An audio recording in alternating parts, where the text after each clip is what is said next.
Hi guys, आज मैं explain करूंगी कंजूस मक्खी चूस मूवी को।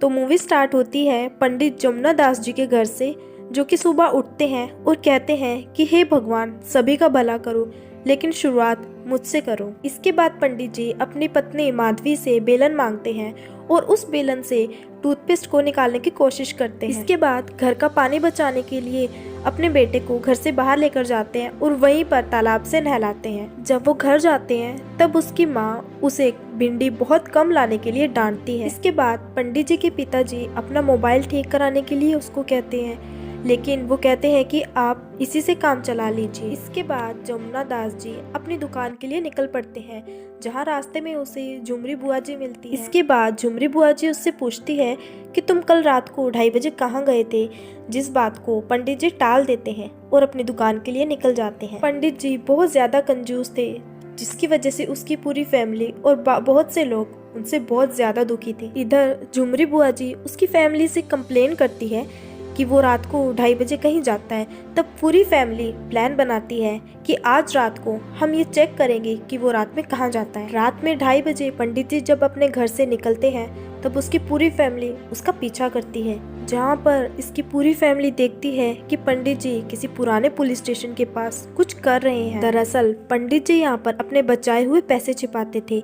पकड़े जाने पर पंडित जी बताते हैं कि मैं अम्मा और बाबूजी को 4 धाम की यात्रा कराना चाहता हूँ, इसलिए मैंने ये सेविंग्स की। पंडित जी ने अभी तक 80,000 रुपए बचा कर रखे हुए थे। अगले दिन पंडित जी अपने माता पिता की 4 धाम के टिकट करवाकर उन्हें 4 धाम की यात्रा के लिए भेज देते हैं, लेकिन उनके जाने के बाद वो बहुत ज्यादा परेशान होते हैं। दूसरी तरफ पंडित जी के माता पिता 4 धाम की यात्रा पे आकर बहुत खुश होते हैं। इधर पंडित जी जब केदारनाथ में बादल फटने की सूचना को पढ़ते हैं तब वो बहुत ज्यादा परेशान हो जाते हैं और अपने माता पिता को ढूंढने के लिए वो खुद केदारनाथ जाना चाहते हैं। केदारनाथ में इधर उधर ढूंढने के बाद भी पंडित जी को अपने माता पिता कहीं नहीं मिलते। इसके बाद माधवी घर से फोन करती है और बताती है कि उसे कार्यालय में बुलाया गया है। वहाँ पर पंडित जी को बताया जाता है कि आपके परिवार को 14 लाख रुपए दिए जाएंगे, क्योंकि आपके परिवार के 2 सदस्य मर चुके हैं और ये अमाउंट गवर्नमेंट की तरफ से आपको दी जाएगी। लेकिन पंडित जी ये पैसे लेने से मना कर देते हैं, बट आसपास के लोग उसे समझाते हैं कि अगर तुम ये पैसे नहीं लोगे तो ये पैसे गवर्नमेंट के एम्प्लॉयज ही खा जाएंगे। इसके बाद पंडित जी पैसे लेने के लिए तैयार हो जाते हैं, लेकिन सरकारी ऑफिसर्स उसे सिर्फ 10 लाख रुपए ही देते हैं और पेपर्स पर साइन करवा लेते हैं। पैसे मिलने के कुछ ही दिन बाद पंडित जी पूरे पैसे खर्च कर देते हैं। लेकिन एक दिन अचानक से पंडित जी के माता पिता रात को घर में लौट आते हैं। पूरा परिवार उन्हें देखकर बहुत ही खुश और हैरान हो जाता है। अगले ही दिन पंडित जी सरकारी कार्यालय में जाते हैं और वहाँ पर एक सहकारी कर्मचारी को ये पूरी बात बताते हैं कि उसके माता पिता जिंदा हैं और वो वापस घर लौट आए हैं।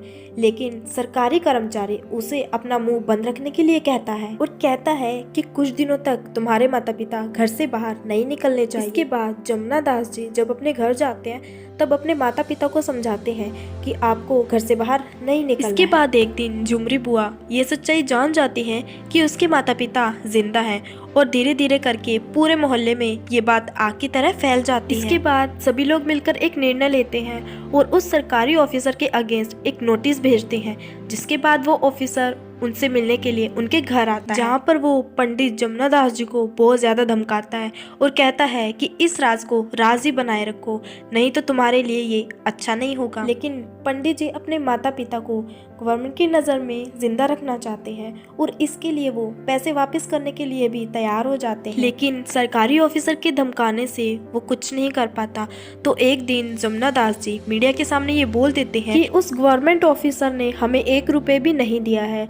लेकिन वो ऑफिसर मीडिया के सामने ये बोल देता है कि हमने जमुना दास जी को पूरे 14 लाख रुपए दिए हैं, जिसके लिए वो उसके साइन किए हुए पेपर्स दिखाने के लिए भी रेडी हो जाते हैं। लेकिन जब वो उस पेपर्स को लेने के लिए जाते हैं तब वो पेपर्स वहाँ से गायब होते हैं, क्योंकि जमुना दास जी ने एक रात पहले ही उन पेपर्स को चोरी कर लिया होता है। वो गवर्नमेंट ऑफिसर सबूत पेश करने के लिए कुछ टाइम की मोहलत मांगता है। इसके बाद वो ऑफिसर जमुना दास प्रसाद जी के घर पूरी पुलिस फोर्स को लेकर आता है और उसके घर में तलाशी ली जाती है। लेकिन घर में सर्च करने पर भी उसके माता पिता घर में नहीं होते हैं, जिसकी वजह से वो गवर्नमेंट ऑफिसर फिर से ये सब प्रूफ नहीं कर पाता। जब वो ऑफिसर अपने घर जाता है तब वो देखता है कि जमुना दास प्रसाद जी के माता पिता उसके घर में ही बैठे हैं। तभी पंडित जी भी वहाँ आ जाते हैं और वो उस गवर्नमेंट ऑफिसर से कहते हैं कि अब से मेरे माता पिता यहीं पर तुम्हारे घर में रहेंगे और अगर तुमने अपना मुंह खोला तो मैं मीडिया को ये सब बता दूंगा कि तुमने मेरे माता पिता को अपने घर में किडनैप करके रखा हुआ था ताकि वो गवर्नमेंट से इसका हर्जाना ले सके। इन सब के बाद वो सरकारी ऑफिसर बहुत ज्यादा डर जाता है और घबरा जाता है और वो पंडित जी को अकेले में मिलने के लिए बुलाता है। वो ऑफिसर पंडित जी से 50 लाख रुपए की डील करता है। जमुना दास जी और उसकी पूरी फैमिली बहुत ज्यादा खुश हो जाते हैं क्योंकि अब उन्हें 50 लाख रुपए मिलने वाले। लेकिन तभी वहाँ पर एक आदमी आता है जो उसे समझाता है कि तुम्हें इन सब से दूर रहना चाहिए, ये सब करना तुम्हारे लिए बहुत खतरनाक हो सकता है। इसके बाद पंडित जी मीडिया के सामने अपनी सच्चाई बताते हैं जिसकी वजह से पूरे देश भर में आक्रोश का माहौल हो जाता है।